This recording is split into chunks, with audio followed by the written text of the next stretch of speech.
நாங்களும் கிரியேட்டர்ஸ்.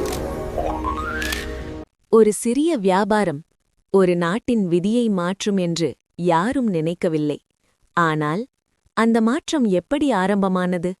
3 சிறிய நாய்க்குட்டிகள் மற்றும் மதிப்புமிக்க பரிசுகள்.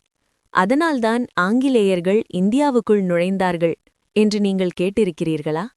இந்த கதைக்கு ஒரு ஆதாரம் இருப்பதாக பலரும் கூறுகிறார்கள். அது சர் தாமஸ் லோ முகலாய மன்னரின் அரசவைக்கு சென்ற தூதரக பதிவு என்ற குறிப்புகளில் இடம்பெற்றுள்ளது. இந்த பதிவுகளை எழுதியவர் ஆங்கிலேய தூதர் சர் தாமஸ் ரோ. அவர் முகலாய மன்னர் ஜஹாங்கீர் அரசவையில் நடந்த அனைத்தையும் தினசரி குறிப்புகளாக பதிவு செய்தார்.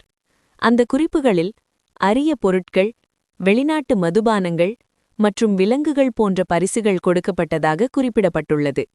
ஆனால் ஒரு முக்கியமான கேள்வி இங்கே எழுகிறது. இந்த பரிசுகள்தான் இந்தியாவின் கதவை திறந்ததா?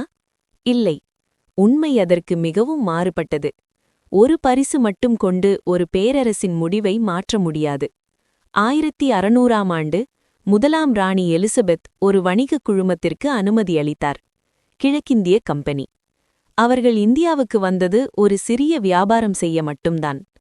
ஆனால் 1608இல் வில்லியம் ஹாக்கின்ஸ் முகலாய அரசவையில் நுழைந்து செல்வாக்கு பெற முயன்றார். அது முழுமையாக வெற்றி பெறவில்லை. பின்னர் 1615இல் சர் தாமஸ் ரோ ஜஹாங்கீர் அரசவையில் நுணுக்கமான தூதரக முறைகளை பயன்படுத்தினார். அரிய பொருட்கள், சரியான பேச்சுவார்த்தைகள் மற்றும் ஒரு முக்கியமான அனுமதி. அது ஒரு சாதாரண வணிக அனுமதி போல தோன்றியது. ஆனால் அது இந்தியாவின் வரலாற்றை மாற்றிய ஒரு அமைதியான நுழைவு. அது ஒரு நாள் மாற்றமல்ல. 1615 முதல் 1757 வரை சுமார் 140 ஆண்டுகள் ஒரு சிறிய வியாபாரம் மெதுவாக ஒரு பேரரசின் கட்டுப்பாட்டாக மாறியது. வர்த்தகம் மட்டும் போதவில்லை, அதிகாரம் வேண்டும் என்ற ஆசை உருவானது. இந்திய அரசர்களுக்குள் இருந்த பிரிவினைகளை அவர்கள் கவனித்தார்கள். ஒரு அரசனை மற்றொருவருக்கு எதிராக பயன்படுத்த ஆரம்பித்தார்கள். அந்த காலத்தில் ஒரு வளம்மிக்க நாட்டை வியாபாரம் என்ற பெயரில் சுரண்டினர். நம் சொந்த பொருட்களுக்கே நமக்கே வரி விதித்தனர். மக்களின் உழைப்பிலிருந்து செல்வம் எடுக்கப்பட்டது. மக்களின் வெகுளித்தனத்தை பயன்படுத்தி அவர்களை அடிமைகளாக மாற்றினர். வியாபாரம் செய்தவர்கள் படையை கட்டுப்படுத்த ஆரம்பித்தனர். அவர்கள் தங்கள் சொந்த இராணுவத்தை உருவாக்கினர். கோர முகங்களை காட்டிய ஆங்கிலேயர்கள் அதிகாரத்தை இறுக்கமாக பிடித்தார்கள். மெல்ல அது இராணுவ ஆட்சியாக மாறியது. 1757இல் பேட்டில் ஆஃப் பிளாசி ஒரு டர்னிங் பாயிண்ட். அது ஒரு சாதாரண போரில்லை, ஒரு திட்டமிட்ட துரோகம். அதற்குப் பிறகு அவர்கள் இந்தியாவின் அதிகாரத்தை கைப்பற்ற ஆரம்பித்தார்கள். மெதுவான மாற்றம் ஒரே நாளில் அதிகாரமாக மாறிய தருணம். ஒரு சிறிய அனுமதி ஒரு பெரிய ஆட்சியாக மாறியது.